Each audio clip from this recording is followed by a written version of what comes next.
It is your Classic Metal Show right here on theclassicmetalshow.com. That little lullaby was a tune called Body Harvest from my favorite thrash band of all time, the Mighty Exodus. That's brand new stuff from Blood In, Blood Out, and bringing the blood back in, who's been out, but now is back in, and then was out, and now is back in again. It's the one and only Zetro. Oh. What's up, man? What's up? How are you? Good. I know, he's out, he's in, he's out, he's in, he's up, he's down, he's up, he's down. Who knows? No, I'm in for good. I can guarantee all the metalheads that from here on out. Let's just get that out of the way. Okay? Excellent. Sure, man. Well, Zet, I got to tell you, man, right off the bat, and I told you this before we started, man, the record is absolutely, it is the sledgehammer to the face, to the gut, to the legs, to the knees, to everything, man. It is so vicious. Yeah, you got to think about, where the infrastructure comes from. Think about it. He plays in the two heaviest bands in the world, pretty Right. much. You know what I mean? What do you not expect from that? Think about that. If that hasn't rubbed off on him a little bit, which never really needed to in the first place, So I just think that the music and the lyrics that Gary came up with, as well as Lee and Jack and Tom, everybody's performance and musicianship is by far stands out on this record, and myself as well, because I feel that vocally this is the best record I've ever done. I really think that I'm really in the zone right now vocally. I guess that has to do with Dub and Death Patrol, Hatred, obviously hard the last couple of years. So I just think that now I'm really in the zone when it comes to and when it came to Exodus, and as far as vocally, I just was like, man, I felt these songs, every one of them. I only had 3 days, really, to listen to them before I had to start recording the album, and I didn't really find a difficult time in them. I really flowed it really easy. Jack Gibson, our bass player, was the engineer, and Chuck Billy, who's on the management team, along with John Zazula and Maria Ferraro, Marcia Zazula as well. And Breaking Band's management, I worked every day. Chuck was in there, so it came together pretty easily. I would say after 14 days, I had the thing nailed in the can. Excellent, man. Well, dude, I think from a fan perspective, the fans are going to just immediately be like, oh, this is so great, Zetro's back, blah, blah, blah, and it is. But for you, this could not have been as simple of a decision as, okay, that I can go back to Exodus. I mean, you were, there was bad blood before, whether you guys had sorted it out in the past 10 years or whatnot, there's no denying. It wasn't my decision. It really wasn't. I mean, those guys, you got to think about this. It wasn't like I went and knocked on the door and said, hey, right. Hey, what about me? Hey, where's my birthday party?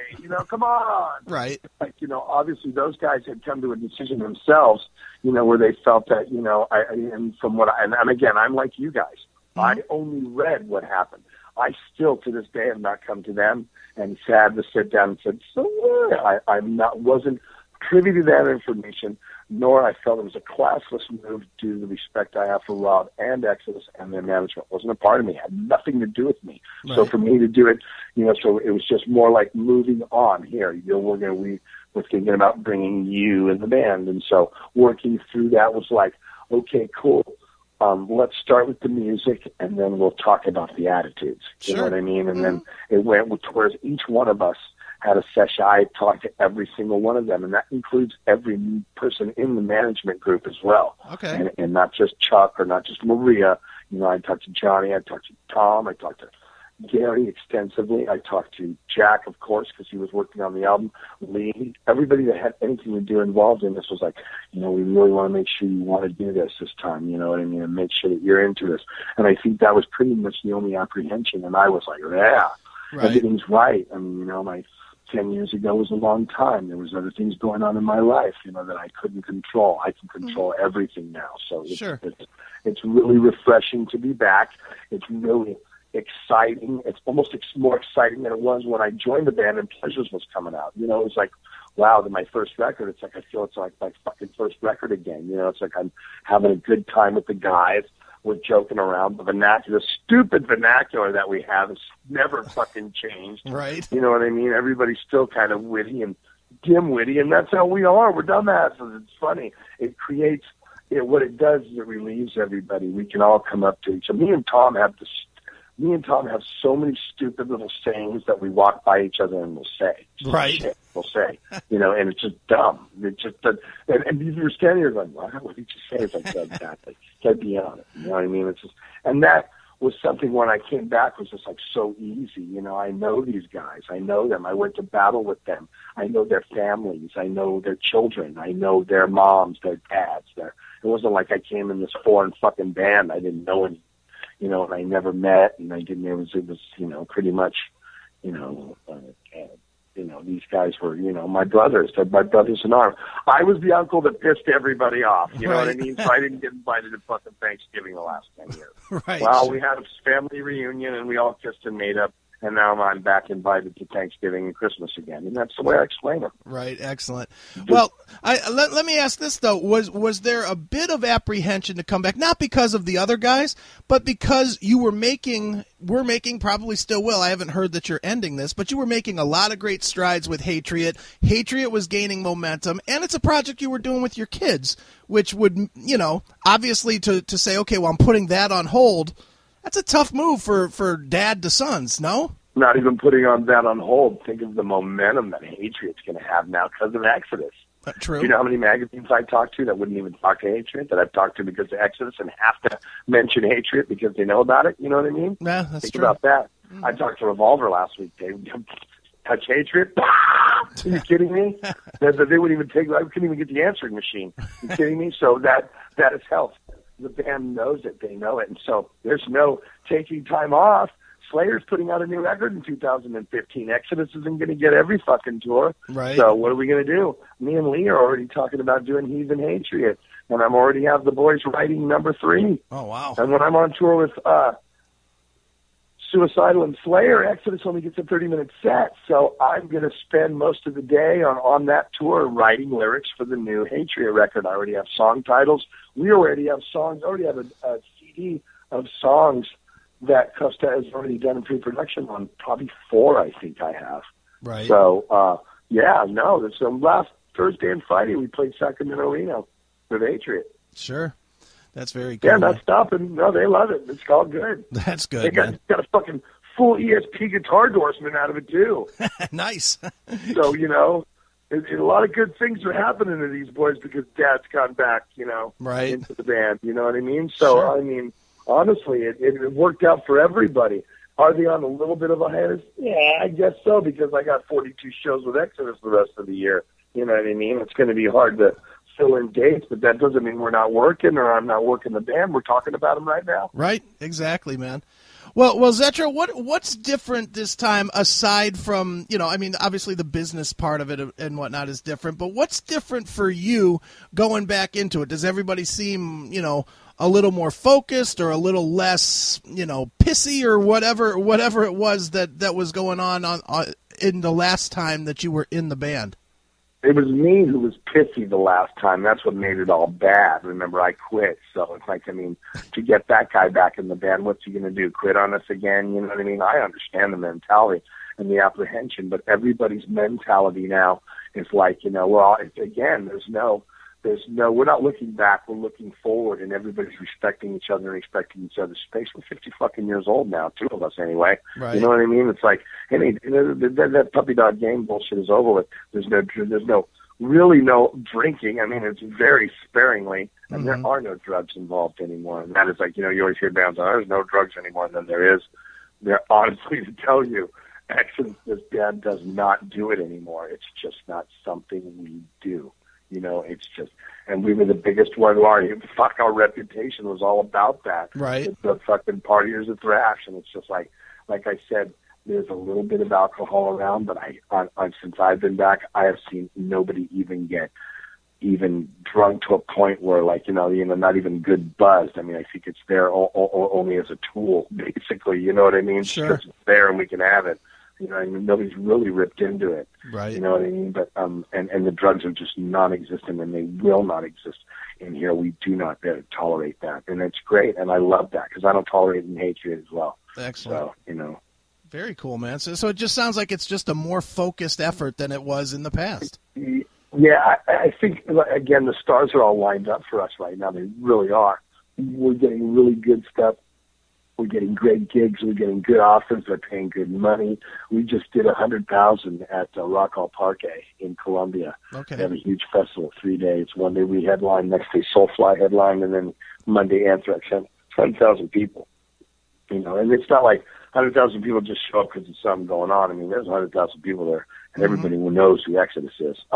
From the 13 pits that I saw all the way back, I have to say. So, right. You know, so it was just, you know, it's great. And it's like as the band is becoming more iconic, I guess we're becoming more legendary. Even, you know, it's a hard word to say, but it's almost the truth. It's like, you know what, if you really want to see what heavy metal and how it was, this is one of the bands you got to go see. They were there in the start of it, right? All, you know, and I mean, and I'm the same way.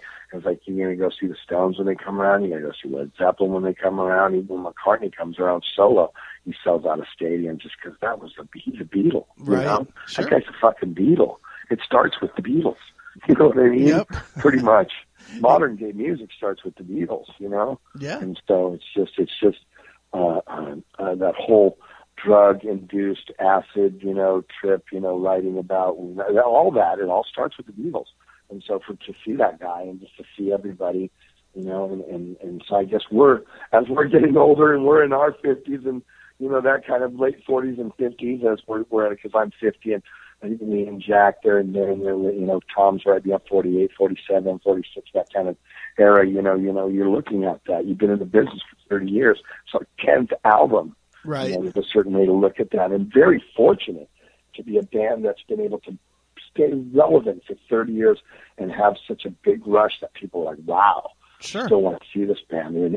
But on the other hand, 30 years later, this band still delivers. We just gave you a fucking record that'll kick you in the fucking face. And not one or two songs where you go, well, you know, this song's good and this song's good and this song, they really nail it. But the rest of the record's okay. Right. Fuck that. I think every song on this record just fucking grabs you by the face and drags your ass in and says, come here, fucker. Come here. It certainly does, dude. Well, let me ask you a tough one, and I'm going to ask you this one because I think I can get away with it since you and I have known each other for a long time at this point.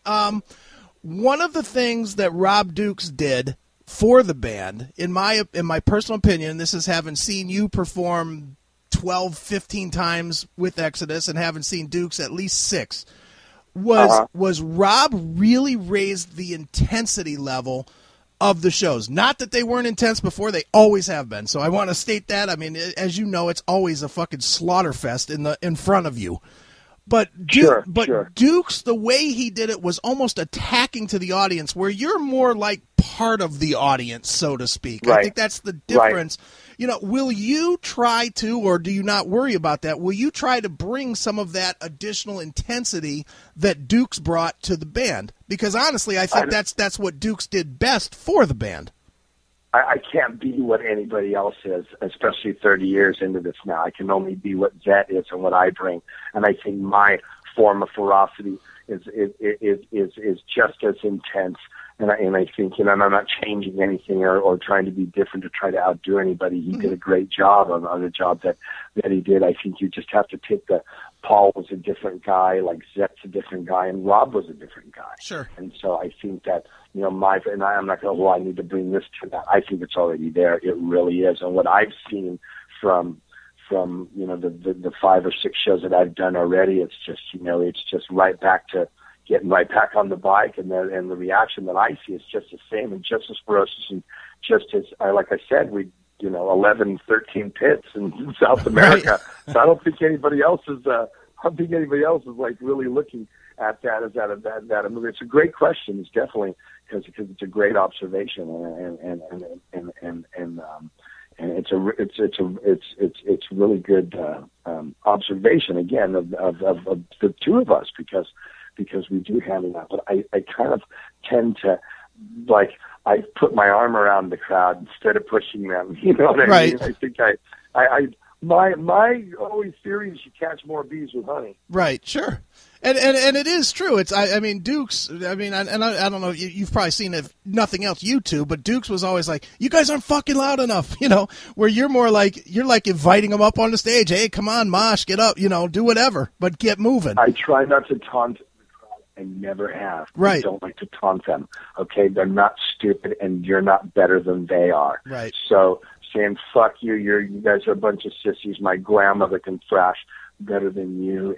To me, that's taunting the crowd. Mm-hmm. And instead of like, all right, you motherfuckers ready? I want to see this room again. If you're in the mood to pit, then you're in the mood to pit. It's not, me just like, well, I'm going to make these guys do it, and I'm going to make them do it one way or another because there was a time, I don't know what show I went to, but there was these two fans that saw me there, and they said, "Hey man, you're Zetro, right?" And I said, "Yeah." He goes, "Dude, I'll never go to an Exodus show again." And I said, "Why? Why not?" And they're like, "Oh man, the singer just like fucking called us names and told us we suck and did everything." And I was like, I walked out after like 6 songs, and I said, "Wow, really?" Right. And so that was the other thing that I and again, this is just what I've heard because I never really saw too much of what they did with him live. You know what I mean? I didn't check out my old girlfriend when she was with another guy. Sure. You know what I mean? Yeah. It wasn't something that I was looking at other asses. You know what I mean? So it's just basically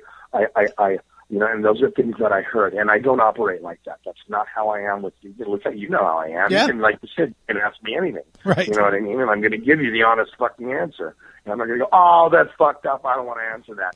You know what I mean? Everything is relevant. So I just think that what I bring is my smell, my face, the Zetro character. When I come up there, it's time to move it. And I think I've never had a problem with it, so I really don't worry about that. So I guess it's something that I'm oblivious or naive to, that I guess it's okay. You know what I mean? Because that's something that I'm trying to bring. Excellent. Very cool, man. Well, dude, let's talk about the record a little bit. I'm curious for you because I just have to think that this was a totally different way to do it for you, where everything was ready for you to just come in and slap vocals in. When you first heard it, what were your first impressions? I mean, did you immediately go and say, "Oh man, I can do this here and I can do this there," or did you have to absorb it a few times before you got a sense of how you wanted to present, or what? I've worked with his bands before, so I know who's writing the lyrics and who's writing the music, and if he's writing it a certain way, he wants it a certain way. Mm-hmm. So when I'm being shown how it goes, that's how it goes. Be yourself. Show your character. Definitely elaborate, but stay on the one. You know what I mean? Right. And that's what I love about his his lyrics. He's just fucking awesome when it comes to that. And I don't have to go, "What if I trust it. I trust it so much that I know it's in the pocket. Whereas, there was a couple of times where Chuck, because again, Chuck was in the studio with me when I did my vocal tracks, and then he would say, "Yeah, try like this." I go, "Okay," and then we would send it because Gary's on tour with Slayer, and we would send it to Gary email. He would like. And I knew, I'd go, "I bet he just sends it back and say, do it the other, make sure I know." I'm sure enough the next day. He wants you to fix a couple of words. He wants that one to go like this and like that. I go, "I knew it." And I go, it sounds cool the way Chuck wants to do it, but I know Gary Holt. I know how he writes. Right. He writes this is how I hear it in my head. This is how I want it. And I appreciate that. And I love it. It's great. Sure. What song do you think came out the best? Not that there's, and I got to think that's a hard question on this one. All of them. Yeah. Come on, all of them. Every fucking one of them. You got the record. You tell me. All of them. My favorite's "Numb." Okay. I just like the song the best. My favorite's "Numb." "Wrapped in the Arms of Rage." I love that too. Sure. BTK. All of them. This is the first Exodus record that I do not clip through tracks to get to other songs. I listen to all 11 in a row. I love them all. I think if I had to pick, I would pick "Collateral Damage" just because that riff is so nasty. You know what? That's my second. I was going to say. Now, vocal performance. My favorite vocal performance of myself is "Collateral Damage." Okay. I love the way I sing it. I just dig it. I like the tone I use. I like the approach. It's one of my favorites, definitely. But again, people hear "Salt the Wound." Yeah. I think, "Oh, is this going to be what it's like?" And fucking "Salt the Wound" is nothing like what the record is. Yeah, it really isn't. It's definitely. It isn't. It's not. But it gives you enough of a taste, but it doesn't give you a real taste. It's nice how you did that. But it fits the record. It totally fits the record. It's not like it doesn't fit the album. It goes along with it. It gives it the hills and valleys that an album needs, so it doesn't sound the whole fucking thing all the way through. Right. But this one, is very thrashy, very, very thrashy. Right, exactly. You know, and it's funny. I was actually writing a review for the record. I'm scribbling it as in the next couple of days. And the one thing I did write, which is exactly what you're saying, which is interesting, is that I wrote that there's no Toxic Waltz or Piranha or any pullouts from this record. It is it's start here, end here, and you don't stop at song 6 and just say, "Whew, that's enough," or "I'm bored," or you know, any of the things that you do with basically any record. You know, I mean, I'm the same. I do them with my own. I know. Right. I know. That's my explanation. I can listen to all 11 tracks and go, "Wow, I love everyone." Everyone's offers something that I love about what we do. You know what I mean? And it's great. And so I think that's really what's so solid about the record in general. Sure, definitely, man. Well, dude, as you mentioned that you're on tour through the end of the year. I know you're coming here to Cleveland in December. Cannot wait for that. Agora. And you know what comes after that for you guys? 2015. Are you guys planning to be full or no? I'm sure they got stuff cooking. I think what Europe is doing is waiting to see what happens with Suicidal Slayer and Exodus, and they may take that over there. Okay. But then again, Slayer's going to be busy doing a new record, so I'm sure because this is a very hot album for us that we're going to be tour, and then we'll come back through, of course, headlining and stuff, just so that you can get more Blood In, Blood Out songs, and obviously the classics. I think this record cycle is going to be good for us, and it's going to be quite some time because it's a good, solid record. It's taken some while. It's good. Me coming back, returning, Gary with Slayer. There's a lot of good elements going on here, so I think we're going to be able to ride this a little bit. Sure. Well, Zet, as we said, the new album, it is called Blood In, Blood Out. It's going to be out on Nuclear Blast Records. What am I missing that you want people to know, man? It comes out October 14th. Just, check us out everywhere. Me and Gary are on Twitter, if you want to follow us, or Instagram, at Zetro. He's at Gary Holt Official, you know what I mean? Just go on there, check it out. Like yesterday, we did the video, so me and him are constantly posting videos or shots from the video shot and just shit we do. Conti's such kind of exclusive way to get into us, you know what I mean? Because we're kind of doing it just for the fans, just so they kind of get inside us and just remember, we're coming. Lock up your daughters. Well, no, you don't have to lock them. You have to lock up your mothers now, for Christ's sakes, your daughters. Jesus Christ, we'd be considered sick and twisted puppy old men then. So lock up your mothers. We're coming, for Christ's sakes. Nice. Nice. Well, dude, you know the drill, man. We always end with something off the new record. What do you want us to end with? And give us a story on it. We're going to play Numb. All right. And why Numb? I love the total Exodus break at the end, and I don't even have to talk to anybody. You know what break I'm talking about. Yep. So, yeah. All right. Well, strap in because this one gets violent. It is Numb. It's Exodus right here on your classic metal.